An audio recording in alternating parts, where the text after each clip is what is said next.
What's going on, everyone? We are live from Southern California, the mecca of motocross, and the countdown to round 2 of the Lucas Oil Pro Motocross Championship starts right now, and it all happens right here at FMF Glen Helen National.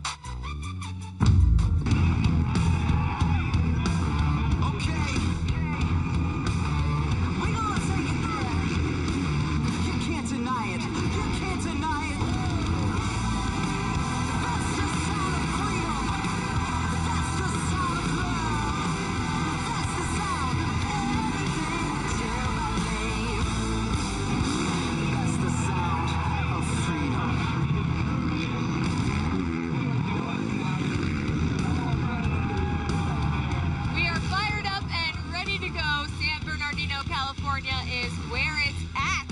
Happy Memorial Day weekend, everyone, and welcome to the starting gate. 2.5 hours of pre-race content. I'm your host, Jenna Corrado, joined by the voice of Pulp MX, Steve Matthes. How you doing? Yeah, I'm excited. This is awesome. I can't believe I'm here. I finally hit the big time round 2 at Glen Helen here. This is awesome.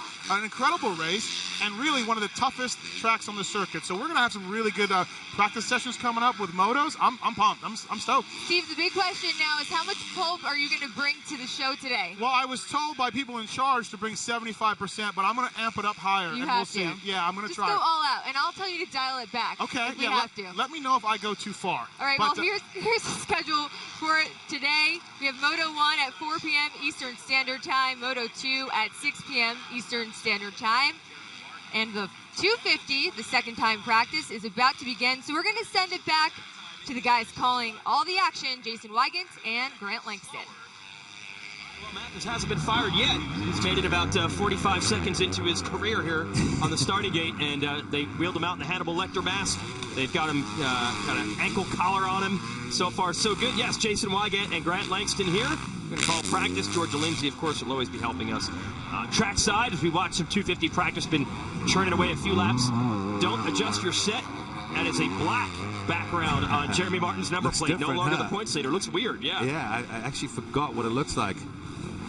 But, Georgia, what do you got for us about Webb? Yes, I'm lucky enough to be down in the Frat Mechanics area where all the action is happening. Now, obviously, we're just like moments into the practice. However, Cooper Webb, first place, his pit board said that. He came in, looked at the pit board, gave the head shrug to his mechanic and said, all right, let's just take a little stroll off. So he went back to the pits, and now he's coming back on the track right now, I guess, to put some more laps in. Well, maybe thinking, let that wrist have a little extra time, at the top of the charts. Oh, as I say that, Alex Martin just comes in. So Yamaha 1, 2, and 3 with A-Mart, Webb in second, and J-Mart in third. Only, on a track this big and this gnarly at 2.5 minutes, they're only separated by a few tenths. So look at that jump. I mean, I went and had a look at it. It looks so gnarly in person. I don't know the official length of that triple step up, Jason, but it's about 180 feet. Would you say? That's ridiculous. Yeah, I think it's somewhere in that range, 180-ish. They said someone did 184, Savacci, I think, the other day, and didn't crash, didn't overjump it, so it's got to be close to 180. As you watch Jeremy Martin go around. What I like about Glen Helen is I feel like few tracks change this much year to year. They're always bringing in some sort of new obstacle or changing a section they have. So it's always cool to watch practice because we don't know how it's going to go. Well, especially the section that they're coming at right here. This is the finish line. So you can see Jeremy Martin on a flying lap right now. You can see the intensity. Wow, that was cool there. Jumping through some of those braking bumps. And that's what's made him, I think, just a little bit where he separated himself from a lot of these guys. He's very creative, carries a lot of speed and flow. Just like this youngster right there. Yeah. Wow. He had, I would say, a pretty good ride last week, Austin Faulkner, for his opening debut ride. And I'm curious to see a track like this where he's got a lot more experience. He's done a lot of riding and testing out here. And so far, he looks pretty good, as well as his other youngster teammate, Adam Cianciarulo. Yeah, he told me Faulkner's 6th quickest right now, and Cianciarulo is 4th quickest. Faulkner told me this morning just a lot less nervous today than he was at Hangtown. I didn't really feel like it was anything much different than what he expected. It's not like he was out there on the track saying, wow, these guys are so much faster than I thought. He kind of knew where he would stand and did well, but just being more relaxed should help him today. Cianciarulo on the 44. You got to get used to his new number this year, and as we talked about last week, his new height. Every time we see him, he's a little bit bigger. He's now one of the biggest guys in this 250 class. Yeah. Oh, a little mistake there. See him shaking the head. That rut's starting to develop. And that's a sketchy rut, too, because it's right before the drop-off. And I know we've cut away from the Faulkner now, went to the top of the timesheets. Wow, fastest time. Fastest of all. But, yeah, for Adam Cincerella, I think the main thing, Jason, for him is just trying to stay healthy and put laps in. This kid's got a lot of talent, and unfortunately, just with shoulder injuries, wrist injuries, one thing after another, it just held him back. Obviously, with a couple of mistakes in this lap, probably just going to abort that. Having a look around. But, yeah, like you said, Jason, they changed this track up a fair amount. Even though a lot of the layout is very similar in years past, a lot of the obstacles like this one, and especially in that kind of flat section by the finish line, there's a lot of jumps and a lot of different rhythms and a lot of opportunity to make mistakes, which obviously then creates passing spots. Yeah, we'll get to that about 3 or 4 turns away, and you'll see it's same layout as far as which direction the turns and the track go, but completely different obstacles in between. And this rutted section has always been there. Yeah, on National Weekend. It's literally getting deeper by the lap. Oh, AC now got the big number 1 coming up behind him. Let's see what happens. All right, so this is the finish line. Now we're going to do it. Jesse Nelson, who was very strong last week, led about 20-some minutes of the final moto of the day. Oh! Nelson, and that lucky number 13 underneath him, going past Martin Davalos. Now, why would that happen? That's just a straightaway, people would think on the outside. Well, if you actually go look carefully, it's got a bit of a ski jump on the hill, so what happens is it gets rutted in it, but what happens a lot of times is with the ruts, it'll actually be rocks inside the ruts, and you might not always see them, especially if some of that loose dirt falls over the top, and you're going with your weight back, and all of a sudden, boom, and the bike just deflects and throws you sideways. It can happen very easy at this track. Good job by Nelson to save that. He was 6th in that second moto last week. Hadn't raced since January due to an injury in Supercross, so pressure of leading that one kind of got to him. And here's Jordan Smith. Coulda, shoulda, woulda had an overall podium a week ago, was 2nd in the first moto, and was right there in the thick of it, top 5 in Moto 2, until he got straight up taken out. Alex Martin admitted it. He rammed into him and knocked him down. Alex had a great line through that half-pipe section at Hangtown, and he was making passes there almost every lap, and put an aggressive one on Jordan Smith. So Smith back this week, trying to make good on that podium. You know, he was fast in spurts last year, was never able to put it together consistently 2 motos, and I said this morning, I said to him, is there anything different this year that you could point out? And he said, no, I feel like I was always able to do that. Yeah. And a lot of it in this class of starts. He had two good starts last week. And that we've seen over the past couple of years. There's so much depth that a guy could finish 3rd the first moto and actually ride just as well the second moto, but end up 9th or 10th just because of a bad start. So, you know, the consistency is very important. And so far, if we're talking consistency, there's one name that keeps coming to our mind. Joey Savacci. He just went to the top of the timesheets. Oh, wow. And this guy, you know, last week really impressed me. I can't say I was shocked, but I was actually really impressed with just his poise, how smooth he looked, and how comfortable he looked at that pace. Once again, here at Glen Helen, fastest. Got to put a big smile on Mitch Payton's face over there. Yeah, Savacci looking good right now. Fastest time over Jeremy Martin and Alex Martin.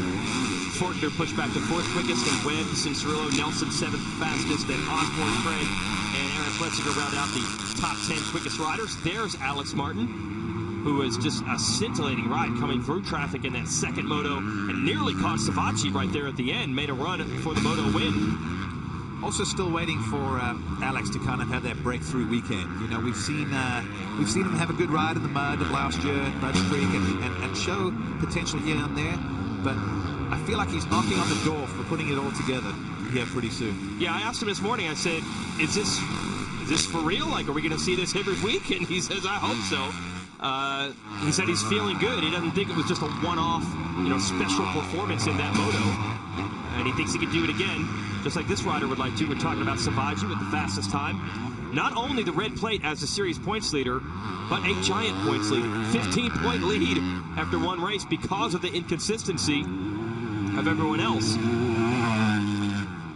And it's a weird situation, having that point lead. He had it for a few weeks in Supercross this year, but still relatively new to it.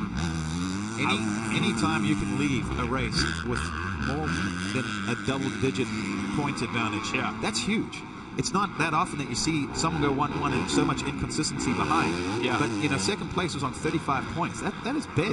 That is huge. Yeah, Alex Martin, I believe, had a 9th, and then that second, and that was good enough for second overall. We mentioned that Jordan Smith had the second in the first moto and was taken down in Moto 2, so he didn't have a good result there. So that all adds up to Savatgy having a big points lead, and might just have the fastest time in this session. It won't be the fastest overall.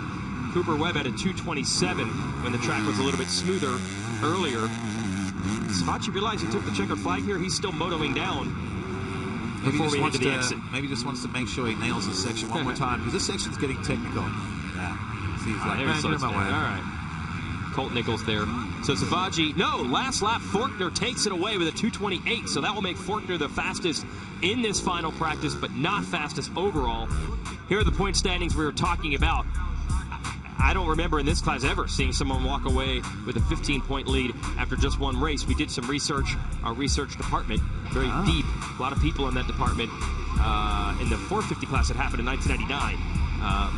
Sebastian Tortelli had a big points lead. Yeah, Glen Helen. But this class, that's amazing. But everybody else still very close behind, so that's how deep the competition is here in the 250 division.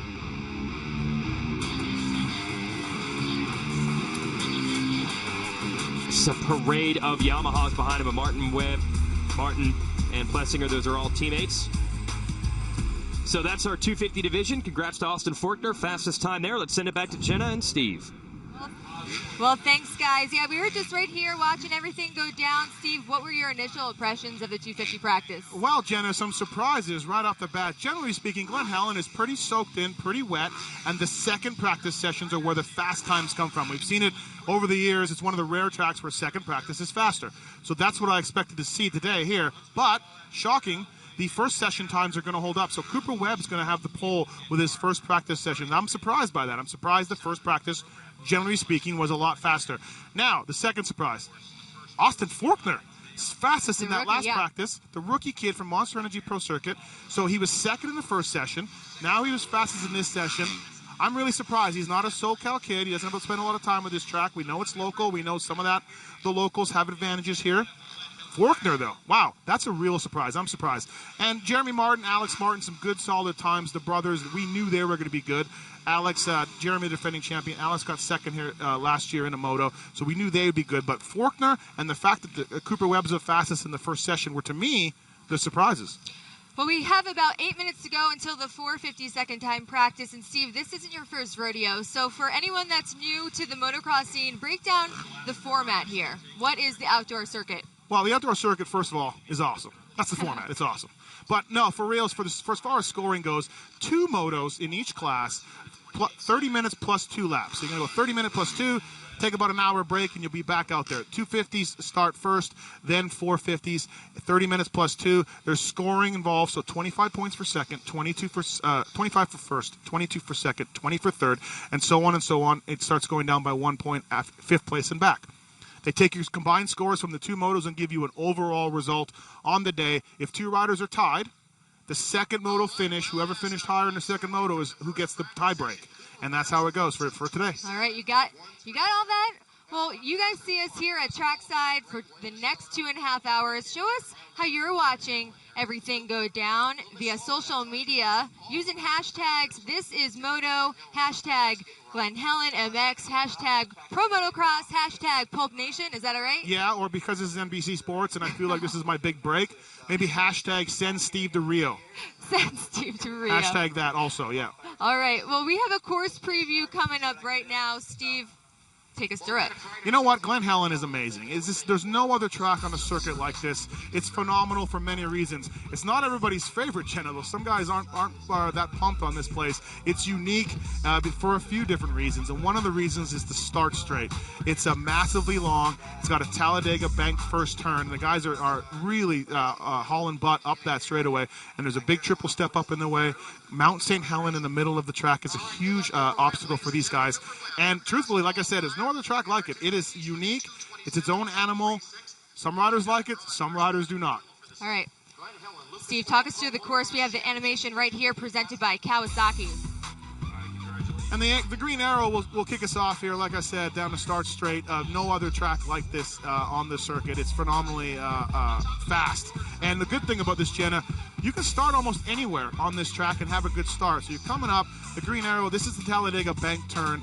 G-forces right here are pretty incredible. You're shooting down, going back up in Santa Bernardino. It's in and out of the hills here, so you're going back up. And rough track too, really rough track. Right now practice wasn't so bad. So were you able to get out on the course earlier? No, I'm not going out there. That's too far. But I've raced this track many times, vet nationals and things like that. And here's the Mount St. Helen, incredible distance, and you're really hauling. You're just stressing your bike quite a bit. Coming back down Mount St. Helen, you're really not on the gas. You're just trying to hold on, Jenna. It's that gnarly. Come around, you got a couple of triple jumps, a couple of double jumps, nice tabletops. As I said, not everybody's favorite. You know, this is a local practice track during the week, so guys have a lot of time here. They don't race this exact track during the week for practice, but it's close. So I have to say, this animation does not do the course any justice at all. Here in person, you're just in awe. We've actually lost Tristan, one of our production. He's gone. He's swallowed up by the hills somewhere. And coming around here, folks, here's the new addition. It's a 160-foot triple step-up jump. Guys are pinned over this thing. It is big. It is massive. The biggest jump on the circuit, biggest hills on the circuit. You've got that thing. Now they're coming around. This is the end of one lap here. A couple of split lane sections here, Jenna, that's interesting. Inside and outside, you can't really choose which way you want to go. And once you're locked in, you got to go. And that's a lap over the finish line, over some doubles. And this section here is, we talked to Kenny Roxon yesterday, Jenna. Kenny Roxon says that somebody could come over this tabletop right here, clear these tables, and he thinks somebody could triple out over the finish start straight. But he said he doesn't think he's going to try it. He's not going to be the guy to try it, but I would love to see somebody try it, man. That would be phenomenal. But Kenny says, yeah, it's big jumps out here. I've talked to some riders after practice, after press day, and yeah, they're all a little intimidated, I would say. Yeah, but I was just actually going to comment, how relaxed did Kenny look yesterday with his flip-flops, just riding around on his mountain bike around here, like he didn't have a race the next day. Yeah, absolutely. Kenny goes 1-1 last week in Hangtown. He just, really he dominated all day long. And Kenny's from Germany, not quite used to the American way of having huge entourages and having agents and gear guys around them. So, yeah, Kenny just cruising in his bike, and that's when we saw him yesterday. Okay, we have more course previews at different perspectives, and the 450 second timed practice is coming up. They have a lot more after the break. Remember, 2.5 hours of pre-race content. We're going to send it to the break. We'll be right back.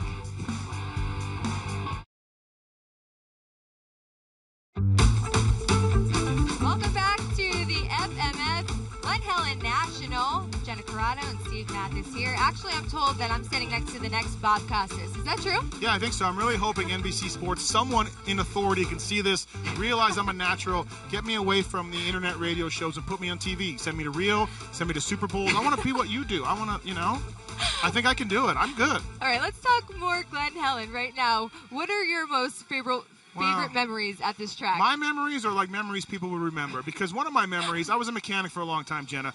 I might be the only guy in the sports history who had a bike blow up on the starting line before the starting gate dropped. Yeah, that's right.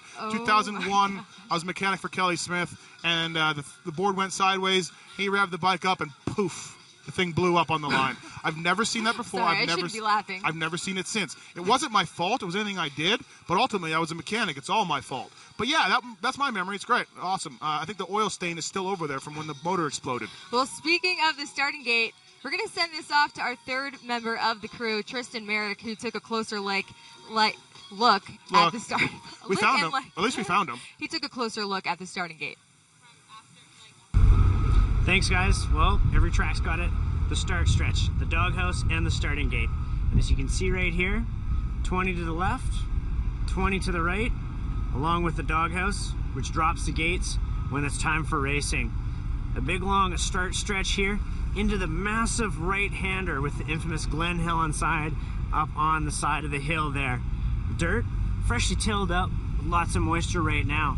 But there's a full day of practice racing coming up here with the amateurs on Friday, and then of course Saturday, that's when the gate drops for all of our pro, with the 250 and 450 racing taking place here at round 2 of the Lucas Oil Pro Motocross. Thanks, Tristan. Steve, have you ever been in the doghouse before? I have been, yeah. I've dropped the gate a few times. I've been in the doghouse, yeah. No, but the doghouse. Oh, yeah, my wife's. I've been in there a lot. I got real dogs, and I've been in there, and then my wife's been mad. Any way you look at it. Something about this track, Tristan brought it up. So we talked about how Cooper Webb's going to the gate number 1. Yes.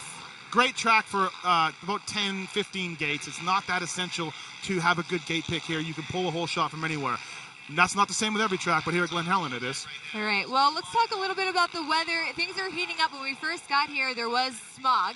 Yeah. And it's supposed to get into the 80s by the time the motos start up, but not too hot that it's going to affect anyone, really. The locals don't say smog, Jenna. They say cloud cover, but I think it's smog. On. But I know. Listen, I'm from Canada. You're from Jersey. We got it. Yeah, on our sheets here for the starting gate show, we talk about the weather, it seems like 3 or 4 times. I'm just going to say, people, I don't really know. It's hot. It's going to be about 80. How many shirts did you bring with you? I got 2. You have 2? Yeah, I really do, in case we'll, So maybe that's how we can dictate how hot it's getting. You know what? It's always hot here. It's humid here. We're kind of trapped in a valley with some mountains and everything else. But, Jenna, it's been way hotter here before. It's been way hotter at other races. I don't think weather, per se, is going to affect these guys' endurance and everything else. Now, it's going to be a hard race. It always is here. But it's a nice day. All right, weather non-factor right now. So we saw the 250 practice. We have the 450 practice ahead. We're going to send it back to the guys. Jason. The B team. The B team. The B team. Yeah. Jason and Grant. All right, thanks, Jenna. No thanks to Matthes. We're fine. We're 18 level right here. You got B.A. Baracus next to me, Grant Langston. What happened to Ken Roxon? Had a crash and had to do his own mechanical work, sans tools, at the top of this hill, trying to straighten the front end out. Well, what gave it away, we didn't actually see the fall, but he's got mud on that right-hand side, and then we saw him just basically trying to straighten that front end out, so I'm assuming he just tweaked a little bit, but if he didn't get it straightened out, he'll pull in the mechanics area, they'll get that sorted out real quick, he'll be fine. And Roxon, of course, has the red plate now on his Soaring Eagle Jimmy John Suzuki since he won last week and is the points leader.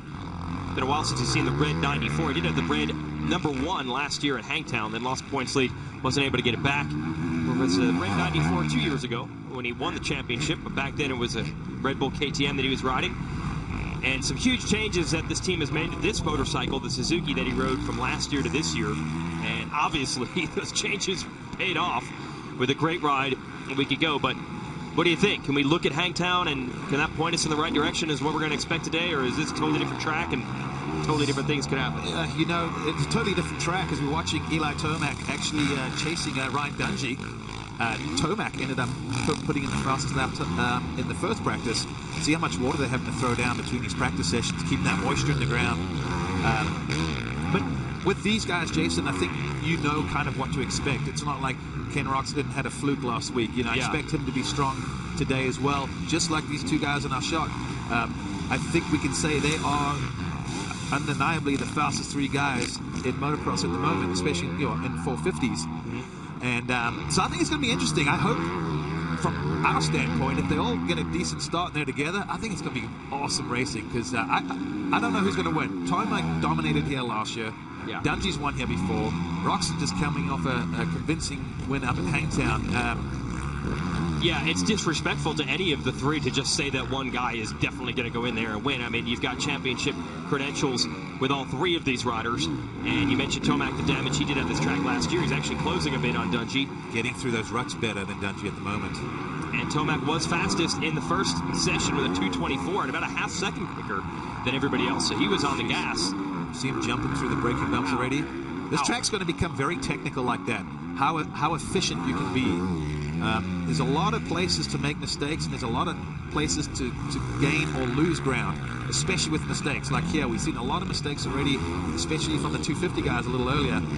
These guys have a little more power, so I'm curious to see where they may triple in these sections, because see right there, they're able to get over. Let's see if Dungey goes all the way over here. There we go. Oh, whoa. We saw some of the guys almost try wheel tap that, because it's almost like a 3-footer to a 5-footer to a 3-footer, so if that breaks down, the big one, you might just see guys going all the way over there, tripling in the middle. Man, when you see guys like Ryan Dungey and Eli Tomac having bobbles, you know that this track is pretty difficult. And even if you don't crash, I mean, that's just wasted energy right there. That can catch up with you if you do it in a race late in the moto, having to hang on. I mean, Dungey, who's as smooth as it gets, is all over that bike. Well, it's really hard to set the bike up or even to pick the right tire combination because there's so much variation on this track. You've got rock shale base, especially on the hills. You've got sandy loom, you've got sand, you've got clay, you've got a bit of everything, as well as just the ruts. So it is very tough to hit the setup on point. You have to basically find a happy medium Because to me, it looks like in some areas, just doesn't look quite as comfortable as we used to. I mean, I think that's what you're alluding to. Looks a little like he's a little ragged trying to go at the speed he's used to. And also, with these ups and downhills, how much does that upset the balance of the bike? Can you set it up for the hills, or does that mess it up when you're on the level ground? How does that all work? You can't, because if you set it up on the hills, if you set it up for downhill, you'd obviously have your suspension stiffer and your forks, pulled through, meaning trying to make them longer, so you have more travel. If you're setting up for the uphill, you'd almost want to have the bike compressed and squatted like a drag bike to get, traction up the hill. So, and then that would just jack the bike up everywhere else on the track. Right. So these suspension guys, they're earning their money on weekends like this. Look at that job. It's so cool. Yeah, 180 feet, and the Lit Pro folks tell us that you got to hit it at about 60 miles an hour. They're actually going 70 as they approach the jump. And then the 450 guys roll off just a little bit. Because they can jump even further than 180 feet. Well, maybe next year we can get the guys to make a 200-footer and make it really fun. Wow. I mean, I went there and saw it in person. I promise you, this TV does not do it justice. If you're out there, I mean, they come flying over your head. It's like, wow. It's actually a little intimidating. It makes me think, man, I'm glad I'm in the booth. It's the safest spot to be. I feel like I blew this now by not going out to that section of the track to watch in person. Local boy, Josh Graham, from just down the street in Riverside, and a dark horse to come out and show everyone what kind of talent he has, and he just gels at this place. Look right now, top of the timesheets, and he's going for another lap. So Josh Grant with a 2:27.3. Ken Roxon in second. James Stewart's still out here. I was wondering if we'd even see the Yoshimura Suzuki truck at the races. I assume we would definitely not see their riders. Stewart, who popped his shoulder out last week, but here he is 7 days later, giving it a go and not even afraid of attacking the biggest jumps. Did the first practice. They said he was a little bit sore. They're going to try it again here, and indeed he's still out. And Blake Baggett, with a broken collarbone, is also out here in practice at the moment. Let's show you Stewart's crash. This is curious. He just goes straight in a right-hand corner. Turned out his hand came off the handlebars, and he could not turn the motorcycle, and he was down for a while. You can see that left shoulder is not level. It's not right, and, well, the left shoulder is clearly not right. It was not correct. But James said he got lucky. It wasn't out for very long, so the ligaments didn't get torn. They were just kind of stretched, and hadn't ridden it all this week, but felt good enough to at least come out here and try it. Trying to see where he is on times. 13th fastest. That's pretty good for a guy we didn't even expect to race. So we'll see if he's strong enough to go out there and do it in the motos. As for his teammate Blake Baggett, riding with a plate, holding his collarbone together, I do not see a time for Baggett at the moment. We'll see what that equates to. He was out in first practice. I'm wondering if he's just sitting this one out. But yeah, really glad to see James back after last week. I thought, man, are we going to lose him for another half a season? Right. You can tell there was a bit of a painful crash. You hear the thud from the helmet camera when he hits the ground. Andrew Short, welcome back to racing. Last week was the first time we'd seen him in a while. This is his last season as a professional racer, and the Supercross stage of that was pretty much wiped out by a shoulder injury and then a concussion. And Short actually was pretty good last week. Was knocking on the door of the top 10. So not bad for really his first race all season long.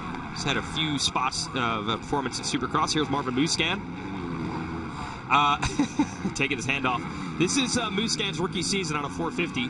Rode well in spurts last week, but at one point was looking down at the motorcycle, if you remember. Yes. So I asked Roger DeCoster, the ever blunt team manager for Red Bull KTM, and I said, was there something wrong with him, or the gear, or his gloves, or his goggles, or something? And he's like, no, there was nothing wrong, it was him. He needs to get tougher mentally. This class is tough. That's Roger DeCoster for you. It is a tough class. I mean, there's definitely a lot of truth to that. And so who knows? I mean, I haven't heard Marvin's side of the story. And this is from practice one, Marvin. His signature heel clicker for the fans. Yeah. Those long, gangly legs he's got. I can't even come close to doing that. He got the horseshoe, I think they call it. It doesn't come all the way together. U-shaped, but the heels don't click. Give me the horseshoe. Yeah. That's the 90% of a heel clicker. So here's Muscan. And, yeah, you're right. Roger's so blunt. Sometimes he tells you things, and then you find out there really was more to the story. Well, I think, from what I've gathered reading between the lines, I think Marvin's just been a little bit frustrated and mentally struggling with setup, what to do with, just I think overall frustrated. So I think what that was also too is Roger's frustration coming out, going, you know, he's gone back and forth on bike setups. He doesn't know what he wants, and then now he's trying to bring the bike. And I think sometimes there's a lot of emotion involved in the sport. But I actually saw Marvin riding this week, and he looked very relaxed and happy. Oh, Jason Anderson just obviously probably tucked the front end, trying to get to that inside line at the bottom of Mount St. Helen. Probably the most important corner on the track, because you have got to get a drive up that hill, because I've made mistakes in 125s and had like 10 people pass me on the opening lap because you have no drive. These Not are even crashing. Exactly, just bobbling at the bottom of the hill. Tomac, I think he just pulled out of the pits. Fastest right now at a 2:24, man. These guys are going fast. Yeah, I'm going to see. He had a 2:24 in the first session. It's going to be darn close. Not quite as quick as he had in the first session, within a few tenths. 2:24.5. 2:24. 1:10. So consistency for Tomac. Now remember, he was actually fastest in qualifying a week ago at Hangtown, but that track was phenomenally smooth when practice began last week. This, I think, is a little closer to probably the way the motos will be. So you can probably read a little more into these times for how the races might go. Yeah, it's funny to see how close the times are from first practice, but what's happened is certain parts of the track have slowed down, certain parts of the track have actually formed nice lines and good corners. So you're getting that kind of crossover point now where the track's starting to slow down a little bit, but you're getting these nice lines, which you guys like. But I think overall you'll just, from now on, you'll see the times, you know, slowly dropping off throughout the day. Because this track, we've seen in the past, the lap times, there could be 10 seconds between the first and the second motor sometimes. Trey Kennard. Good debut for Kennard last week. Did not race the opening few rounds of the season a year ago due to an injury, so good to see him out here. And he very nearly pulled the whole shot in the first moto, and that's big because Kennard has struggled big time with the starts for the last 2 seasons. So to get up front, he said that's really something to build on, really something to be confident about. Thinking that he might have that 41 Honda up front early in these motos today. Got Weston Pike right behind them, both of them running the Fly Racing gear. And here we go, the big lead. Yeah, a lot of fans out there at the bottom of the hill enjoying that jump. See them. The other Honda man, Cole Seeley, who was third for most of the first moto last week, but he admitted that just didn't quite have the endurance he needed at the end. But Cole, every time you talk to him at this outdoor thing, he is determined to try to shed that Supercross rep. Has always had more success indoors, but he wants to figure this out. He wants to get stronger. He wants to get tougher.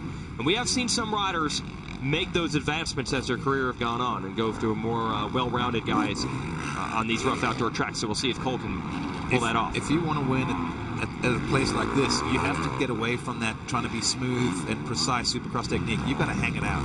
You've got to look a little out of control to go fast on a track like this. So he's got to just work on that kind of stuff. You know, just being able to be comfortable riding uncomfortably. You know.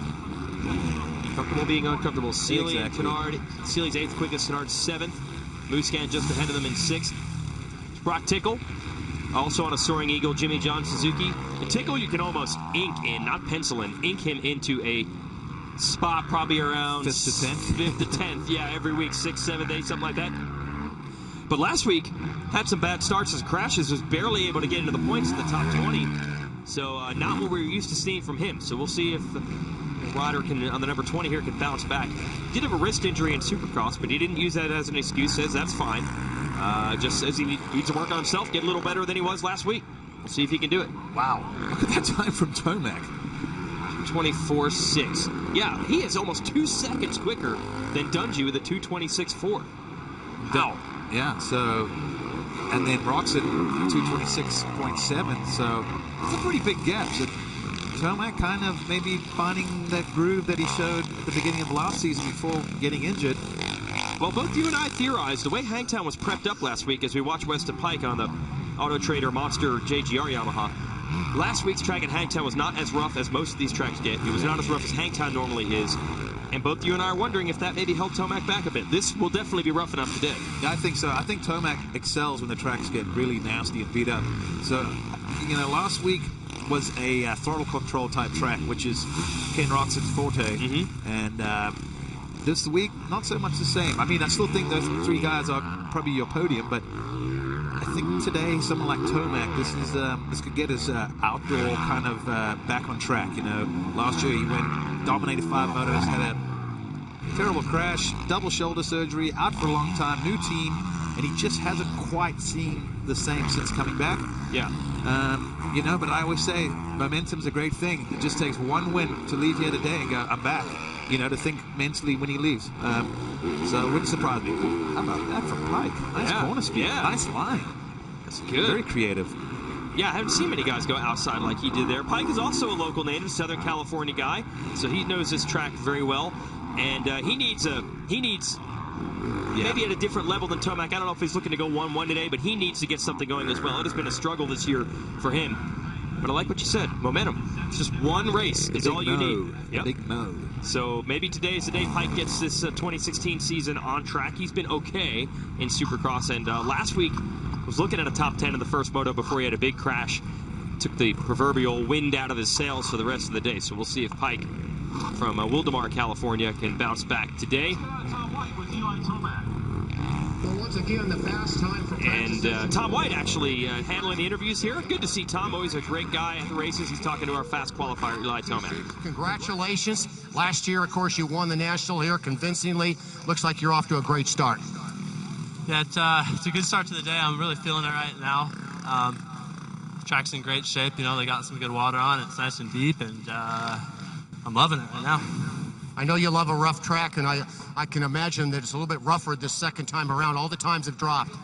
Or should I say have gone higher? Yeah, it did. It just got some more character, a few more bumps, a few more ruts. You never know what's going to do in practice like that. So, luckily we threw one down there in that first practice. And that time was just all about getting the flow again and find the lines for the motos. All right, Eli Tomac, again, fast qualifier, had that #1 gate pick as we line up for the 450 race. Here again, Lucas Oil, Pro Motocross at Glen Helen by FMF. Back up to you in the tower. All right, thanks, Tom White. Tom White does a little bit of everything out here at this track, a little bit of everything in this industry. Also has about the coolest collection of vintage motorcycles I've ever seen. Here's your TV schedule. Today we're going to go live straight through all 4 hours and all 4 motos starting at 4 Eastern, 1 o'clock local time on Matthes TV. Second motos on NBCSN, starting at 6 Eastern, 3 o'clock local here, Pacific time. But if you're local, you should be at the track. If you're not, though, we'll give you a little flavor with our starting gate pre-race show. We'll send it back to Jenna and Steve. Thanks, Jason. Eli Tomac, the fastest qualifier, but he got the pole last weekend too, Steve.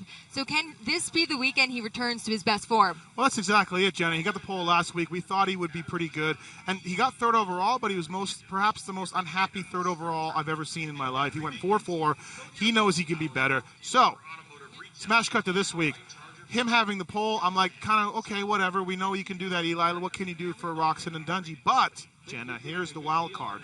Tell me. The practice tracks have been significantly, the practice this morning have been significantly different in times. The second session is slower. Track's rougher, bumps are forming, times are slower. The number 3, Monster Energy Kawasaki Eli Tomac, he was 1/10 off his first practice time that last practice. So to me, I'm impressed. He was a lot better than everybody else in that last practice. He was tops in the first practice. So perhaps, Jenna, he goes 1-1 here last year. Maybe Eli Tomac has turned it around. I'm more excited about him, the prospects of him turning it around now that I saw that last practice. Great job by Eli. Impressed with Eli, and also impressed that James Stewart and Baggett they're out there. I cannot believe they're out here. When I heard Baggett was thinking of riding, we saw the press release. It was going to be come back at round 4. He's out here. He's trying, and I'm impressed with his speed. This track, Jenna, it's the worst track to come to if you have a shoulder injury. Why would they come here? Why wouldn't they just rest Because they're true warriors, Jenna. They're true warriors. They want to get points. Blake Baggett wants to be in points. He got third last week at a moto. He knows he can do it. And James Stewart with a shoulder injury, again, one of the roughest tracks. Those guys were pretty good. At last check, when I looked, they were 11th and 14th. Baggett 11th, James was 14th. I'm not exactly sure where they ended up. I'm impressed. I don't like James Stewart's prospects of making it through both motos today with that shoulder injury. But I've heard Baggett's feeling all right. They played in the collarbone. Major gut check time for both those riders. Sure, that's incredible. Well, we have a look in at the pits right now. They're still open. We're going to take some different looks. I'm not even allowed. Here. I'm not even allowed like where these guys are right here. I get kicked out. So this is right inside the pits of JGR JT team. was allowed last week. Yeah. How do you feel about that? No, he's somebody special. I'm not. So what these guys are doing right now, Jenna, they're debriefing after practice. There's Doug Shapinski, the Pirelli tire guy. He's saying, hey, how'd the tire work up? Phil, and Phil is no doubt complaining right now. He's never happy about anything, so Phil's probably complaining. The JGR guys, so they're going to change the tires, they're going to change clutches, they're going to change oil in these 4-strokes.